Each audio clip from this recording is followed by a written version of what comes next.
The following report is one of a series of reports to the nation by Roger L. MacBride, Libertarian Party candidate for President of the United States. This year, perhaps as never before, millions of Americans are looking for an alternative to the candidates of the two traditional parties. Consider the ideas of Roger MacBride. He may be the alternative you're looking for. Americans have recently experienced double-digit inflation, and a vote for Ford or for Carter ensures that we're going to have it again perhaps next year. There's nothing complicated about inflation. Inflation is just an increase in the money supply prompted by Washington. There are those who say inflation is the result of greedy businessmen or greedy consumers or greedy labor unions, but of course it's not. Inflation is just what the word implies. It's an inflation of the money supply, which impoverishes every single one of us.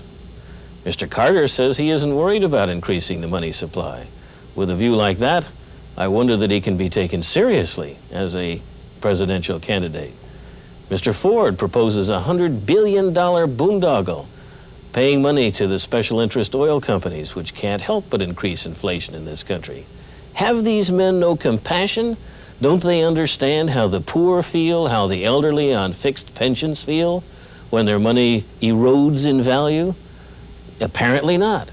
I suggest that a vote for a libertarian policy of a massive reduction in the size of government, a massive reduction in those things that increase the money supply, is the only way to ensure that there never again is inflation in this country. Mr. MacBride, much of what you say will not be popular with big business. What about small business? Small business has its back to the wall in this country. It's overregulated, it's overtaxed, and everyone involved in it knows about the reams of paperwork that have to be filled out every week. Furthermore, it's harassed by agencies like OSHA, which presume to tell them how to run their affairs. That agency's only 5 years old, but it's cost the American economy over $50 billion and has done nothing to reduce the frequency of accidents in the industrial sector of this nation. There's a lot of talk every year about reducing taxes. Do you think that actually can be done? Every year, Americans are used to Democrats and Republicans saying that they want to reduce taxes. And the year after, Americans are used to the fact that taxes have gone up, including Social Security taxes. There's only one way to do the job, and that's to select a new broom, such as the Libertarian Party, to sweep these politicians out of office and to put into positions of authority people who mean what they say and who are going to take a meat axe to the size of the federal government and to the tax bill that we now have. There is no other way. You won't hear Mr. Ford or Mr. Carter discussing the fact that the average American pays 40% of his income in taxes each year at all levels of government.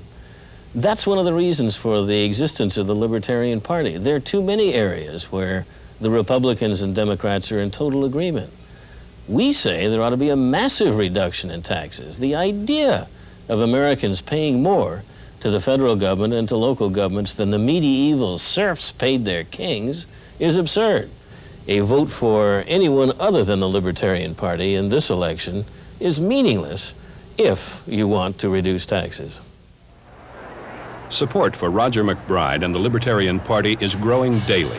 The National Observer says of MacBride, his views are like fresh air, and he's been winning converts from the liberal and conservative camps at a surprising rate. Join the movement for a fresh, new dawn in presidential politics. Vote for Roger MacBride. Your financial support is urgently needed. Send whatever you can afford, $10, $20, $100, to MacBride for President, Box 1776, Chicago, Illinois. That's MacBride for President, Box 1776, Chicago, Illinois.